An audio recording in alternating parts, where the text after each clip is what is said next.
명쾌한 인물 분석, 품격 있는 방송 48렙의 여빈입니다. 안녕하세요, 박 대표입니다. 너무 솔직하시군요. 솔직하세요. 나쁜 운을 겪으면 좋은 운이 오나요? 정피기님, 나쁜 운이 왔으면 좋은 운이 반드시 오는 건가요? 꼭 그렇진 않습니다만은 평생 운이 좋지 않아서 고생하신 분도 봤고요.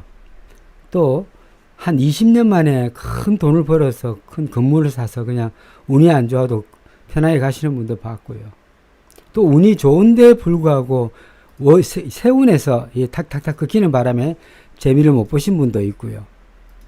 뭐 여러 가지 이 분이 계십니다. 그거는 사주의 모양이나 구조에 따라서 운을 어떻게 받느냐에 따라 달라지겠지만은 주로 운이 좋다는 것은 어떤 분은 돈을 벌게 하고 또 어떤 분은 건강하게 만들고 또 어떤 분은 자녀가 잘 돼서 편안하고 또 어떤 분은 남편이 잘 돼서 또 편안해지고 이런 여러 가지 요인으로 드러나게 됩니다. 운이 좋다는 것은 그 사람의 건강이 회복되더라 이겁니다. 또 풀리던 문제가 풀리더라. 안 풀리던 문제가 풀리더라. 돈 그렇게 안 주고 애먹이 되니 갑자기 돈이 들어오더라. 운이 너무도 좋게 되면은 자녀까지 또 이렇게 승승장구하는 이런 부분이 발생하기도 합니다. 예. 운이 좋을 땐 이런 경우에 해당이 되고요. 반대로 운이 나빴을 때는 어떤 거가 있을까요? 운이 나쁠 때. 운이 나쁠 때 첫 번째 발생하는 것이 직장 다닌다면 직장에 문제가 발생해서 직위 하락을 느낄 수 있고요. 둘째는 배우자와 관계성에서 이혼을 당할 수가 있고요. 셋째는 돈을 못 벌어서 집에 놀다가 나중에 또 피해를 보는 이런 부분도 있습니다. 예. 여러 가지 예가 다 있습니다만 일단 운이 안 좋다는 것은 건강이 그렇죠. 건강이 안 좋아집니다. 건강도 안 좋아지고 여러 가지로 뒷걸음질 칩니다. 그렇죠. 앞으로 나가지도 못하고 거의 뒷걸음질 치는 경우죠. 네, 운이 맞습니다. 안 좋을 때는. 네. 사주보다 운이 더 중요하네요. 말씀하셨는데 맞습니다. 사주와 운, 사주는 대운이 있고 세운이 있고 월운이 있고 일운이 있습니다. 이것들 전체가 다 나의 사주가 되는 것입니다. 그래서 내가 위에서 조상께서 좋은 일을 많이 했으면 이 어려운 것들이 풀려가면서 가는데 조상이 나쁜 일을 많이 했으면 풀리는 게 아니라 엮이면서 가게 되어 있습니다. 그래서 제가 제일 먼저 보는 것은 이분의 조상들이 어떻게 살았냐를 먼저 봅니다. 사실은 먼저 봅니다. 운에 대해서 조상 몇 자리가 좋아도 운이 상승하나요? 이렇게 하는데요. 네, 맞습니다. 맞습니다. 사실은 어제 그런 질문을 좀 받았는데요. 여기서 밝힐 수는 없지만은 그 생장이 제일 좋은 형태입니다. 이 사주와 관상학은 그렇게 청멸할 수가 없습니다. 그 얼굴에 모든 것이 드러나 있기 때문에 그걸 딱 유심히 한, 둘, 세 번 딱 보면 이렇구나 하는 걸 알 수 있습니다. 그분이 하는 이야기들을. 근데 이런 것들은 이야기를 많이 들어야 되겠죠. 다음에 오프라인 오시면 제가 한 30분간 강의할 텐데요. 그때는 제가 많은 것을 또 말씀드리겠습니다. 예. 시간 되시면 꼭 오시기 바랍니다. 저희 공부하시는 분들에 한해서죠. 예. 관상과 명리가 나이가 있어야 꼭 이렇게 밀접한 관계가 있다고 생각하는 경우가 많은 것 같아요. 실생활과 얼마나 밀접한지를 아직도 모르는 분들이 계시지 않나. 명리도 그렇습니다. 오늘 오전에 그 학생 중에 한 명이 제가 이번 달에 운이 매우 좋다고 했습니다. 대출을 크게 일으켜서 이번 달에 받았고요. 근데 이번 달에 이 친구가 내한테 말도 없이 운이 좋다니까 주식에 넣었답니다. 맞습니다. 주식에 넣어가지고 한 달 만에 뭐 4,400이 뭐 넘었다든가 뭐 어쨌든 뭐 그렇게 됐답니다. 그래서 이 주식을 하려 해도 내 월운을 알고 정확하게 들어가야 되는 것이고 주식을 하거나 내가 투자를 하거나 아니면 집을 사거나 할 때도 내 운을 알고 들어가야 되는 것이죠. 내 운도 모르면서 잘 될 거라는 막연한 생각으로 들어가면 그냥 한마디로 피보는 것이죠. 네.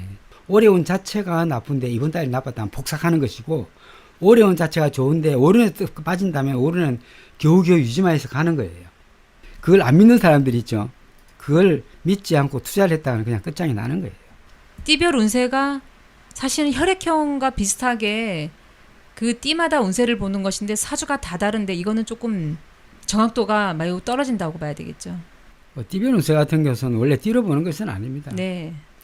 띠는 2500년 전에 나온 사주 명식이고요. 띠별로 보는 것은 예전에는 2500년 전에는 요즘엔 사주지만 그때는 오주로 봤습니다.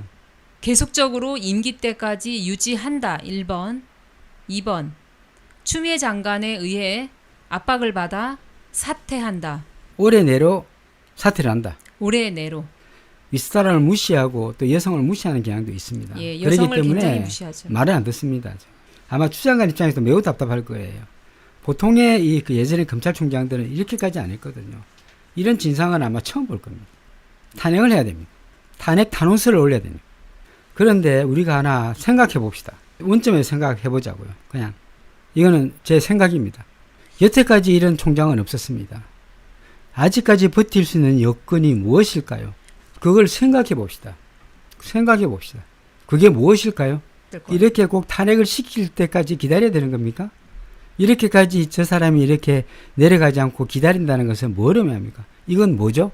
아니면 권력의 압박에 의해서 내려오든지 할 텐데 이건 뭘 할까요? 박혜수 선생님은 미통당의 힘이라고 본다. 아니요. 아니요. 언론과 적폐 세력이라고 본다. MB의 돈 때문이다. 저는 좀 다릅니다. 야당의 힘, 미통당과 언론, 언론과 보수단체. 단체 누가 맡고 있느냐 이거죠. 누굽니까 그게? 윤 총장이 내려가게 되면 가장 크게 당하는 사람이 누굽니까? 그 크게 피하는 사람, 손해라고 생각하는 사람이 누구일까요? 미통당 빼고요, 언론 빼고요, 누구일까요? 우리가 뭐 이야기하고 일 떠나서 답은 다른 데 있는데 우리가 자꾸 동쪽에 있는데 이야기는 서쪽에다 갖다 대고 하는 거예요. 지금 우리의 적은 딴 데 있는 것이 아니란 말이에요. 항상 우리 회사 사회생활도 마찬가지예요. 다른 사람이 날 욕을 막 합니다. 그러니까 저 왜 욕하지? 그 사람을 계속 이야기합니다. 너 왜 욕을 해 하지만 결국 그 귀에 대주는 사람이 누군가, 그 귀에 대고 이야기해서 누군가 하면 가장 가까운 친구가 이야기하고 있어요. 그런 경우가 있어요, 없어요? 있습니까, 없습니까? 아, 이건 내 생각이에요. 그냥 내 피셜이에요. 우리가 멀리 있진 않아요. 맞습니다. 우리가 우회적으로 연결이 돼 있는 거죠. 우회적으로 이렇게 연결돼 있는 거죠. 그러니까 나를 욕하는 어떤 놈이 나를 계속 욕한단 말이야. 나와 가장 친한 친구가 그럴 수도 있는 것이고, 우리가 모든 이 정치권을 다 너무 단순하게 보는 것 같습니다. 윤 총장이 아직 못 나가고 있고, 안 나가고 있고, 견딜 수 있는 그 힘이 어디냐? 어디 있느냐? 그 힘이 어디 있느냐? 물론 모든 자료를 다 갖고 있겠죠. 다스릴수록 위험하겠죠.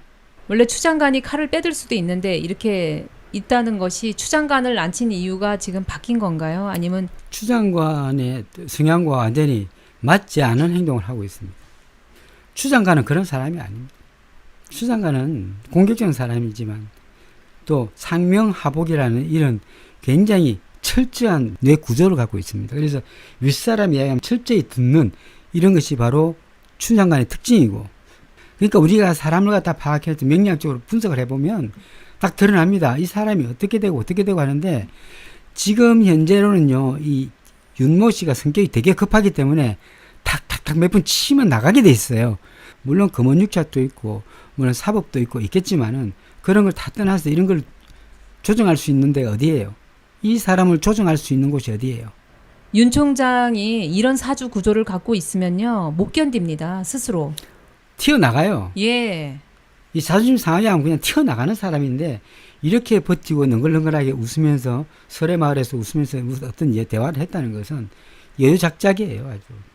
이런 게 있죠. 인사가 잘못돼서 많이 이번에 인사가 문제다라는 말을 많이 하는데, 결정은 문재인 대통령님께서 하셨지만 그 추천하신 분들의 또 밑에 아랫분들이 있잖아요. 그분들이 어떻게 보면 검증을 잘못한 걸까요?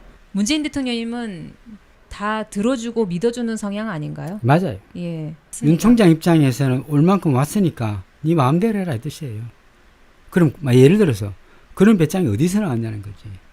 저는 뉴스에 나오는, 신문에 나오는, 핸드폰에 나오는, 네이버 다음에 나오는 그런 뉴스를 가지고 말하진 않습니다. 잘 보지 않아요, 저는요. 그냥 그때 얼굴에 따라서, 운에 따라서, 그날의 운에 따라서 정확하게 찝어보고 말씀드릴 뿐입니다. 그러고 변한 얼굴을 보고 판단하는 것이고요. 그 모든 걸 다 취할 수는 없어요. 예, 맞습니다. 예, 누구나 다 허점이 있고 또 문제점이 있습니다. 누구나 하나씩 몇 개씩 다 안고 있어요. 그런 문제들은 속속들이 보면 다 안고 있습니다. 다 안고 있습니다.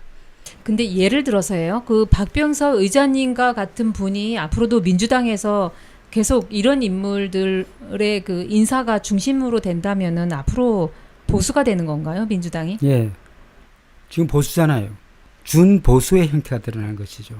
4년의 이제 임기가 마치면은 준보수의 형태가 되어서 몸조심하려고 할 거고 말조심하려고 할 것이라고요. 그럼 개혁은 물 건너가는 것이죠. 개혁을 안 하고 그냥 이대로 민주당이 보수화돼서 이렇게 임기 마치고 문 대통령님께서 다음 차기 대선 나오면은 또 무난하게 그냥 보수 형태로 가는 건가요? 저희 국민들한테 유리한가요? 불리한가요? 개혁을 그러니까, 안 한다면. 그러니까 제가 하는 말이 바로 그 이야기입니다.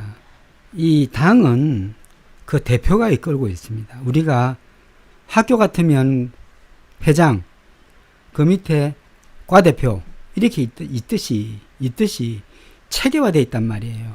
그럼 권력 세계에서는 이런 부분이 더 강력할 거라고 저는 보이는데, 그럼 어떤 분이 대표가 되냐에 따라서, 어떤 분이 그 밑에 최고위원회에 있냐에 따라서 이것들이 다 달라질 거 아니에요. 그럼 그 대표를 보면 그 방향성이 대가 보이잖아요.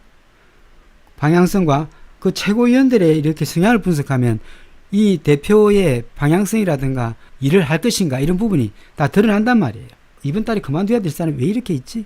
어느 분이 얘기해 주셨어요. 그- 방치. 생각을 해봐야 돼, 생각을. 방치예요, 지금. 왜 방치했을까, 그럼?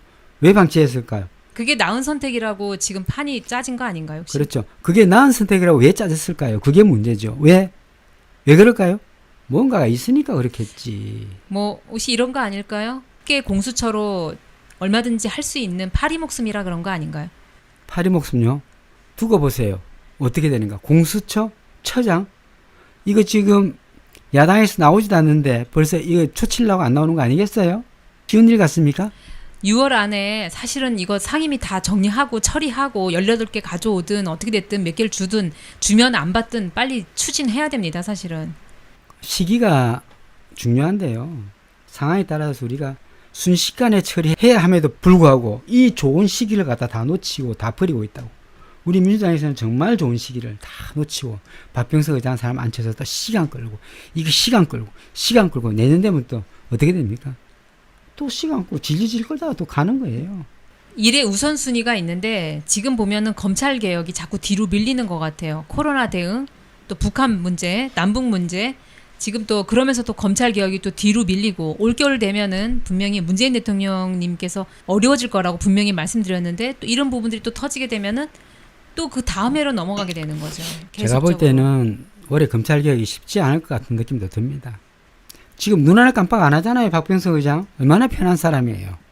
저는 다른 목적이 있는 건 아닙니다. 다만 저는 문재인 대통령의 열렬한 팬이고 그렇기 때문에 문 대통령이 지금 22개월 정도밖에 안 남았기 때문에 검찰 개혁이라도 좀 해야 조금 뭔가 하고 나간 대통령으로 볼 수가 있는데, 물론 다 잘하셨죠. 잘했는데 개혁도 이렇게 미진한 부분에서 만약에 청와대를 떠나신다면 이거같이 또 마음 아픈 게 어디 있습니까? 결과물이 하나도 없는 대통령이 되잖아요.